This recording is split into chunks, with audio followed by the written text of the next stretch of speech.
আচ্ছা, তখন জিজ্ঞেস করলেন আমি এমন কেন, আমি আসলে কেমন? তুমি জানো না? হুম। তুমি একটা নিরামিষ। তাই? তাহলে আর উপায় কি? উপায় একটাই। শুনি কি উপায়? আমায় বিয়ে করে নাও, তোমায় আমিষ বানানোর দায়িত্ব আমার। কি? কাব্য ভয় পেয়ে যায়। যদি এমন রিয়াক্ট করছে কেন? আবার রেগে না যায় মেয়েটা। সে কথা পাল্টে বলল, আরে মজা করেছি। বরং এবার যেন চৈতির মুখটা ফ্যাকাশে হয়ে গেল। সে নতমুখে বলল, মজা করে বলছেন? কাব্য পড়ল বিপাকে। সে না জানি কি বলবে, আর চৈতি যে এমন রিয়াক্ট করবে তাই সে চুপ করে থাকাকেই শ্রেয় মনে করলো। চৈতি ফের বলল, চুপ করে আছেন কেন? আমি কিছু জিজ্ঞেস করেছি। তুমি এমন রিয়েক্ট করছো কেন? আমি কোনো রিয়েক্ট করিনি। আপনি বলুন। কি বলবো? আমি যা জানতে চেয়েছি। তুমি কি জানতে চেয়েছো? চৈতি অগ্নি দৃষ্টি নিক্ষেপ করে বলে, মজা করছেন আপনি আমার সাথে? তা একটু করছে অবশ্য। চৈতি হাত ছাড়িয়ে নিল কাব্যের হাত রেখে। রাগ করে অন্যদিকে তাকিয়ে আছে। প্রচণ্ড মেজাজ খারাপ তার। পানিতে ঝাঁপ দেবে কিনা বুঝতে পারছে না। ঝাঁপ দিলে মৃত্যুও হতে পারে, কারণ সে সাঁতার জানে না। চৈতির হুট করে এমন রেগে যাওয়াতে কাব্য ভয় পাচ্ছে। জেদের বসে সত্যি সত্যি আবার পানিতে না ঝাঁপ দেয়। কাব্য একটু এগিয়ে গিয়ে চৈতির কাছে বসলো। পিছন থেকে জড়িয়ে ধরে চৈতির দুহাত নিজের হাতের মুঠোয় নিল। থুতনি রেখেছে চৈতির কাঁধে। মুহূর্তেই যেন জমে গেল চৈতি। একটু আগে মাথায় আসে উল্টাপাল্টা সকল চিন্তা যেন হঠাৎ করেই তল্পিতল্পা নিয়ে কোথাও পালিয়ে গেছে। কাব্য মিহি কণ্ঠে জিজ্ঞাসা করল, আমার বউ হবে চৈত্র? চৈতি ঘাড় ঘুরিয়ে একবার তাকালো কাব্যর দিকে। কে জানি তার ভীষণ কান্না পাচ্ছে। এই কান্না দুঃখের নয়, সুখের। কত শত ভালোবাসার প্রস্তাব সে পেয়েছে। কতভাবেই না এক একজন প্রপোজ করেছে, কিন্তু কাব্যর মতো এমন করে কেউ কখনো বলেনি আমার বউ হবে চৈত্র। ইস, ছোট্ট একটা লাইন। কিন্তু মনে হচ্ছিল পৃথিবীর সকল সুখ আনন্দ উচ্ছ্বাস কেবলমাত্র এই লাইনটিতেই আটকে আছে। সে তার চোখের পানি সংবরণ করতে পারল না। টুপ করে দুফোঁটা চোখের পানি পড়ল কাব্যের হাতে। চৈতির মুখে কোনো উত্তর নেই, তবে কাব্য তার উত্তর পেয়ে গেছে। সে চৈতির মাথায় আলতো করে চুমু খেয়ে বলল, আজকের বিকেলটা আমি তোমাকে উৎসর্গ করলাম চৈত্র। আজকের বিকেলটা শুধুই তোমার নামে, চৈত্রের বিকেল। ভালো লাগা ভালোবাসার আবেশে নিজেকে জড়িয়ে নিয়েছে চৈতি। সে কোনো রকম কথা বলল না। নৌকায় ঘোরা শেষ করে অন্য কোথাও যায়নি আর। বাড়িতে প্রাইভেট পড়ার কথা বলে বের হয়েছিল। দেরি হয়ে গেলে সমস্যা হতে পারে। কাব্য চৈতির বাড়ির একটু আগ পর্যন্ত পৌঁছে দিয়েছে। যতক্ষণ চৈতিকে দেখা গিয়েছে ততক্ষণ দাঁড়িয়েছিল। শেষ সীমানায় গিয়ে চৈতি একবার পিছু ফিরে তাকায়। চোখে মুখে লাজুকতার হাসি। তারপর দৌড়িয়ে চলে যায় বাড়ির ভেতর। কাব্য নিজেও মুচকি হাসে চৈতির এহেন অবস্থা দেখে। বাড়িতে ফিরে বাবার মুখোমুখি হতে হয় চৈতিকে। তখনও তার চোখে মুখে হাসির ছোঁয়া। বাবার থমথমে মুখটা দেখে হাসি কিছুটা নিভল। কেমন যেন ইতস্তত ভাব। বাবাকে এড়িয়ে নিজের রুমে যাওয়ার জন্য পা বাড়ায় চৈতি। সেই সময়ে বাবার গম্ভীর কণ্ঠস্বর শুনে দাঁড়িয়ে পড়ল চৈতি। এদিকে আসো। চৈতি বাবার সামনে দাঁড়ালো। মাথা নত তার। ভয় ভয় হচ্ছে। সামনের সোফায় বসে আছেন আনিস ইসলাম। কিছুটা দূরত্ব দাঁড়িয়ে রয়েছেন জেসমিন বেগম আর রুহানিয়া। আনিস ইসলাম মেয়ের উদ্দেশ্যে জিজ্ঞাসা করলেন, কোথায় গিয়েছিলে? প্রাইভেট পড়তে। মিথ্যাটা বলতে গিয়েও কণ্ঠস্বর কিছুটা কেঁপে উঠল চৈতির। আনিস ইসলাম ধমকে উঠলেন। হুঙ্কার দিয়ে বললেন, তোমার সাহস দেখে আমি অবাক হচ্ছি। আমার সামনেই দাঁড়িয়ে তুমি অনায়াসে মিথ্যা বলে যাচ্ছ। একটুও ভয় করছে না তোমার? চৈতি ভয়ে কেঁপে ওঠে। জেসমিন বেগম তার স্বামীকে জিজ্ঞাসা করেন, তুমি দেখেছো ও প্রাইভেট পড়তে গেছে? প্রাইভেটের নাম করে ও অন্য ছেলের সাথে ঘুরে বেড়ায়। চৈতি কেঁদে ফেলে। কথা বলতে পারছে না কোনো। আনিস ইসলাম ফের বললেন, ছেলেটা কে? চৈতি কেঁদে ফেলে। কথা বলতে পারছে না কোনো। কাঁদছো কেন এখন? আমার প্রশ্নের উত্তর দাও। খবরদার, মিথ্যা কোনো গল্প শোনানোর চেষ্টা করবে না। আমি স্পষ্ট দেখেছি তুমি নৌকায় একটা ছেলের সাথে ঘুরছিলে। সেই ছেলেটা কে আমি জানতে চাচ্ছি। চৈতি প্রথমে মুখ না খুললেও পরে ধমকের পর ধমক খেয়ে কাপা কাপা গলায় বলে, কাব্য। কাব্য মানে শুভ্রর বন্ধু? চৈতি উপর নিচ মাথা ঝাঁকায়। তিনি রুহানিকে বলেন চৈতিকে রুমে নিয়ে যেতে। এরপর কল দিলেন শুভ্রকে। রুমে গিয়ে অঝরে কাঁদতে থাকে চৈতি। রুহানিয়া ওকে জড়িয়ে ধরে কান্না থামানোর চেষ্টা করছে। তার নিজের মনে অনেক প্রশ্ন ঘুরপাক খাচ্ছে। কাব্যর সাথে চৈতির সম্পর্ক হয়েছে, অথচ এটা সে বুঝতে পারেনি। জিহাদের ফোন আসে মিনিট 10 পরে। চৈতিকে জড়িয়ে ধরে রেখেই ফোন রিসিভ করলো রুহানিয়া। ওপাশ থেকে জিহাদ ব্যস্ত ভঙ্গিতে বলল, বাড়িতে কি কিছু হয়েছে? রুহানিয়া উত্তর না দিয়ে পাল্টা প্রশ্ন করলো, সবটা জানি। চৌধুরী বাবা শুভ্রকে ফোন দিয়ে অনেক রাগারাগি করেছে। অফিস ছুটির পর কাব্যকে নিয়ে বাসায় যেতে বলেছেন। শুভ ফোন দিয়ে জোর করে আমাদের সঙ্গেও রাগারাগি করেছে। কী হয়েছে তুমি জানো কিছু? সবটা জানি। চৈতি প্রাইভেট পড়তে গিয়েছিল, মাত্র বাসায় ফিরেছে। কাকা নানি দেখেছে কাব্যের সাথে নৌকায় ঘুরতে। চৈতিও স্বীকার করেছে। এর চেয়ে বেশি কিছু জানে না। তুমি কাব্য ভাইয়াকে জিজ্ঞাসা করো। কাব্য বাসায় নেই, আইতাছে। আসুক আগে, তারপর সবটা শুনছি। সন্ধ্যায় কি তোমরা আসবে? দেখি কাব্য আসুক আগে। ঠিক আছে। ফোন রেখে রুহানিয়া চৈতিকে শান্ত করার চেষ্টা করে চলেছে। তবে হ্যাঁ, কোনো রকম জেরা কিংবা প্রশ্ন করেনি। শান্ত হলে চৈতি নিজে থেকেই সবটা বলবে। চৈতি মুখে সবটা শোনার পূর্বেই কোনো রকম বলা কওয়া ছাড়াই মিনিট 20 মধ্যে বাড়ি এসে উপস্থিত হয়েছে শুভ্র, কাব্য, জিহাদ আর তিতাস। ওদের সামনে গম্ভীর হয়ে বসে আছেন আনিস ইসলাম। তিনি সরাসরি কাব্যর দিকে প্রশ্ন ছুড়লেন, কবে থেকে আমার মেয়ের সঙ্গে তোমার সম্পর্ক? কাব্যর ভেতর ভেতর ভীষণ ঘাবড়ে গেলেও আনিস ইসলামের সামনে সহজ থাকার চেষ্টা করলো। বলল, মিথ্যা বলছো কেন? আমি নিজে দেখেছি তোমাদের নৌকায় ঘুরতে। নাকি ধরা পড়ে এখন সবকিছু অস্বীকার করতে চাইছো? চৈত্রী তোমার চেয়ে বয়সে অনেক ছোট। এত মেয়ে থাকতে চৈত্রীকেই কেন তুমি ভালোবাসলে? উত্তরটা আমি জানি, শুধুমাত্র টাইম পাস করার জন্য। তুমি শুভ্রর বন্ধু, সেই হিসাবে এই বাসায় তোমার যাতায়াত আমি সহজভাবেই নিয়েছিলাম। তাই বলে আমার মেয়ের সাথে ভালোবাসার নাটক করে ওর জীবন নষ্ট করে দেবে, এটা তো একজন বাবা হয়ে আমি মেনে নেব না। কয়েক সেকেন্ড নীরব থাকলো কাব্য। তারপর ধীরতার সঙ্গে বলল, আপনার কেন মনে হচ্ছে আমি চৈত্রের সাথে টাইম পাস করব?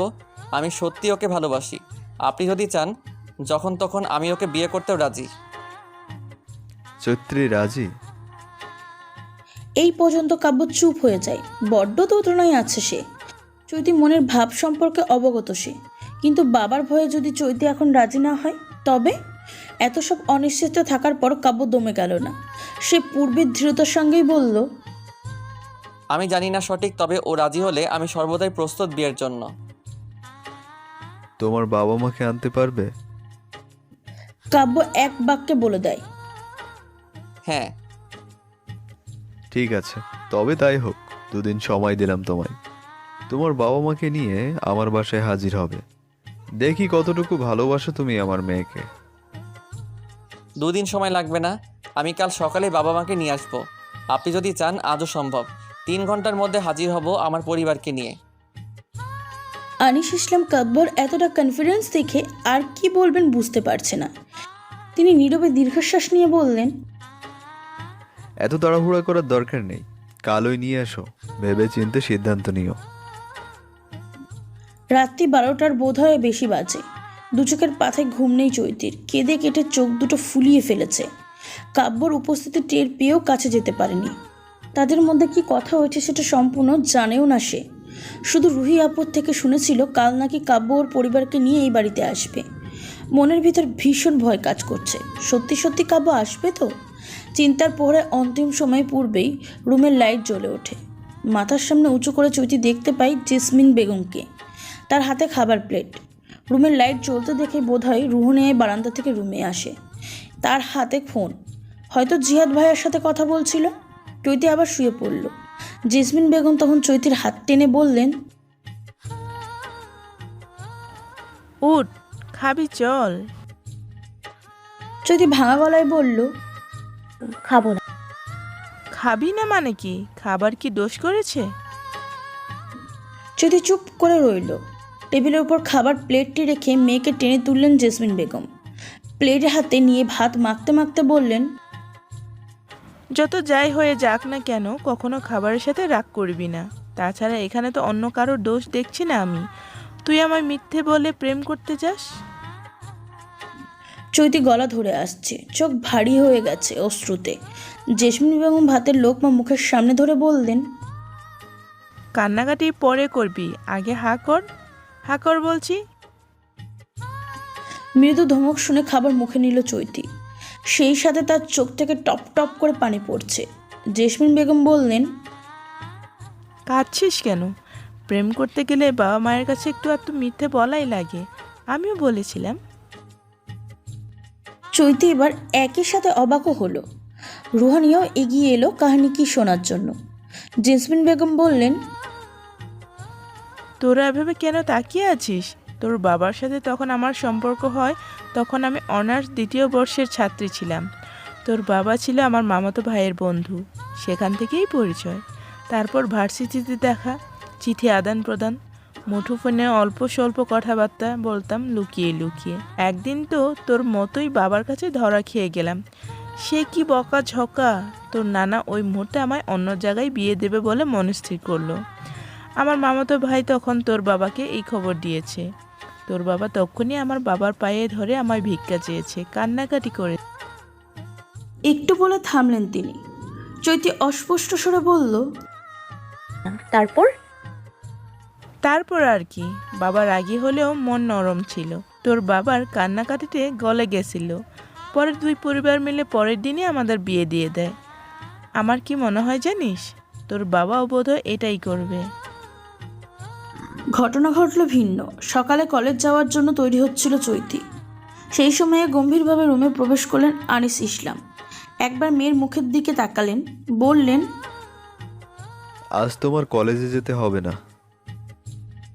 কেন যেতে হবে না এই প্রশ্নটি চৈতি মনে মনে করলেও মুখে করতে পারল না। সে নীরবে হিজাবের পিন খুলছিল। কাব্য কি আজ সত্যিই আসবে কিনা জানতে ইচ্ছে হচ্ছিল খুব। গতকাল বাবা ফোন নিয়ে গেছে। কাব্য বেশ কয়েকবার রুহানিয়াকে ফোন করেছিল রাতে।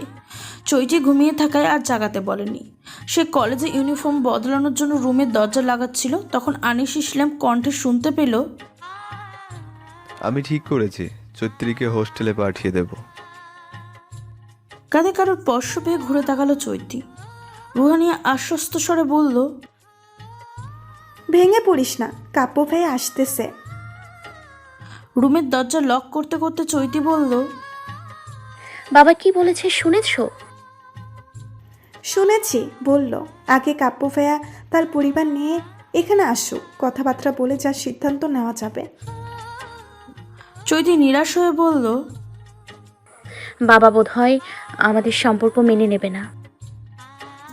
বাড়িতে সকালে অবাক করে দিয়ে সকাল 10টা নাগাদ কাব্য ওর বাবা মাকে নিয়ে চৈতির বাসায় আসে। সঙ্গে প্রতিবারের মতন এবারও জিহাদ, তিতাস আর শুভ্র রয়েছে। প্রথম শুভ্র বিষয়টা মেনে নিতে পারেনি, রাগ করেছিল ভীষণ, কিন্তু সময়ের বিবর্তনে মানতে বাধ্য হয়েছে। তাছাড়া কাব্য তার খুব কাছের বন্ধু, ওর ভালো খারাপ সবটাই জানা আছে। সেই হিসাবে কৌশলে কাব্য অবশ্যই চৈতির জন্য নির্ভরযোগ্য ছিল। একজন ভাই হিসাবে বোনের জন্য এমন জীবনসঙ্গী কেউ পায়ে ঠেলে দেবে না। বন্ধুত্বের খাতিরে হোক কিংবা বোনের সুন্দর ভবিষ্যতের জন্য হোক, শুভ্র সত্যটাকে সমর্থন করেছিল। তাই সেও চাই কাব্যর জীবনে চৈতি আসুক। জেসমিন বেগম আপ্যায়নের ত্রুটি করলেন না একদম। কাব্যের বাবা মা ছেলের সাফাই গাইলেন না, বরং চৈতিকে খুব করে চাইলেন। সাফাই গাওয়ার শুভ্রই গিয়েছে। আনিস ইসলাম খুব একটা কথাবার্তা বলেননি, তিনি যতটা পেরেছেন নীরবেই থেকেছেন। দরজার আড়াল থেকে লুকিয়ে লুকিয়ে কথোপকথন শোনার বৃথা চেষ্টা করছিল চৈতি। এক পর্যায়ে আনিস ইসলাম কাব্যর বাবা মায়ের উদ্দেশ্যে বললেন, আমাদের মেয়ে এখনো বেশ ছোট, মাত্র কলেজে উঠেছে। অভাব অনটন তেমনভাবে আমাদের গ্রাস করেনি বলে মেয়েকে আমরা অনেকটা পুতুলের মতো করে বড় করেছি। এখন বিয়ের পরও যে পুতুলের মতো হাত পা গুটিয়ে বসে থাকবে এটা তো হয় না। ও এখনো রান্নাবান্না সংসারের কোনো কিছুই বোঝে না, জানে না। বুঝতেই পারছেন আমি কি বলতে চাচ্ছি। কাব্যর বাবা কবির রহমান বললেন, ভাই সাহেব, আপনি যা বললেন সবই সত্য, কিন্তু আমরা তো শুধু আমাদের ছেলের জন্য বউ নিতে আসিনি, আমরা একটা মেয়েও নিতে এসেছি আমাদের জন্য। আমার 2 ছেলে, ছোট ছেলে রাজশাহী থেকে পড়াশোনা করে। মেয়ের অভাব আমার সংসার জীবনের শুরু থেকেই। চৈত্রী হবে আমার বড় মেয়ে। আল্লাহর আদর কোনো কিছুর কমতি রাখবো না। তাছাড়া নিজের ছেলে বলেও বলছি না, এটা সত্য যে আমার ছেলেদের মতো ছেলে হয় না। সত্যি বলছি নাকি মিথ্যা বলছি যাচাই করার জন্য একদিন সময় করে আমার বাসায় চলুন। এলাকার লোকজনের থেকে খোঁজখবর নিন। যদি কোনো খারাপ রিপোর্ট পান আমার ছেলেকে, আমি নিজে থেকে বলবো চৈত্রীর জীবন থেকে সরে যেতে। শুভ্র কবির রহমানের সমর্থন করে বলল, আঙ্কেল কিন্তু ঠিক কথা বলেছে কাকা। পড়াশোনার জন্য কলেজ লাইফ থেকে আমি ঢাকায় থেকেছি। সেখান থেকেই কাব্য, জিহাদ, তিতাস আর আমি বন্ধু একসাথে কলেজ লাইফ, ভার্সিটি লাইফ পার করেছি। এখন একসাথে একটা কোম্পানিতে জব করছি। সেই হিসাব করতে গেলে আমি কিন্তু ওদের কম ভালো চিনি না। কাব্য, জিহাদ যদি খারাপই হতো তাহলে নিশ্চয়ই আমি ভাই হয়ে চাইতাম না ওরা আমার বোনের জীবনে থাকুক। আমি এতটুকু শিওর দিতে পারি, রুহি কিংবা চৈতি বিয়ের পর কখনোই অসুখী হবে না। এখন বাকিটা আপনার ইচ্ছে কাকা। উত্তরের জন্য সম্মুখের প্রতিটি ব্যক্তি চাতক পাখি নেই তাকিয়ে রয়েছে আনিস ইসলামের মুখের দিকে। তিনি নিজেও বুঝতে পারছেন না কি বলবেন। একটা সময় তিনিও ভালোবেসেছিলেন। তিনি কাউকে হারানোর ভয়ে লুকিয়ে লুকিয়ে কেঁদেছিলেন। সেই মেয়েটি আজ চৈতির মা। তিনি জানেন হারানোর ভয় কতটা প্রবল হয়, কিভাবে ভিতর থেকে একটা মানুষকে ভেঙে চুরে দিতে পারে। অতীতের সেই স্থান আজ নিজেকে দাঁড় করিয়ে তিনিও পারলেন না কাব্যকে ফিরিয়ে দিতে। তিনি শুধু জেসমিন বেগমকে জিজ্ঞাসা করলেন, চৈত্রী রাজি? জেসমিন বেগম হাসি মুখে মাথা দুলিয়েছেন।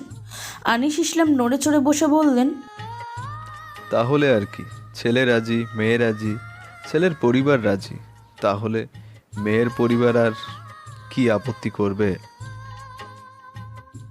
প্রত্যেকের চোখে মুখে খুশিতে চকচক করে ওঠে। তিনি কাব্যের হাস্যোজ্জ্বল মুখটির দিকে তাকিয়ে বললেন, তবে একটা কথা। কাব্য উৎসুক হয়ে জানতে চাইল, কি কথা? বিয়ে হবে চৈত্রীর ইন্টার পরীক্ষা শেষ হলে। এখন শুধু এঙ্গেজমেন্ট হবে। যদি চৈত্রীর ইন্টার রেজাল্ট খারাপ হয় তাহলে কিন্তু এই বিয়ে ক্যান্সেল। কাব্য কনফিডেন্সের সাথে বলল, আমার জন্য ওর পড়াশোনার কোনো ক্ষতি হবে না। ওর ভালো রেজাল্ট করার দায়িত্ব আমি নিলাম। বন্ধুরা সমস্যারে বলে উঠল, আলহামদুলিল্লাহ।